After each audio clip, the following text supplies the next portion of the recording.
তবে ফেলুদার আমলে বা শার্লক হোমস বা ব্যোমকেশ বক্সির আমলে যদি এইসব থাকতো বোধহয় গল্পগুলো একেবারে অন্যরকম হতো। ভাবুন না একবার, বেনারসের রাস্তায় মোহনলাল মেঘরাজের মোবাইল নেটওয়ার্কের সন্ধান করছে ফেলুদা, কিংবা মোবাইলের কল লিস্ট ঘেটে খুঁজে ফেলছে মাছলি বাবাকে।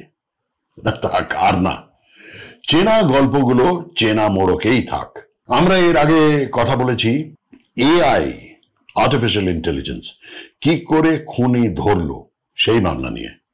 আর আজ বলবো এমন একটা মামলার কথা যেখানে একটা মোবাইল ফোন অত্যন্ত গুরুত্বপূর্ণ ভূমিকা নিয়েছে। এমনকি বলা যায় এই মোবাইল ফোনটি ধরে দিয়েছে খুনিকে। এই ফোন না থাকলে অধরাই থেকে যেত দোষী।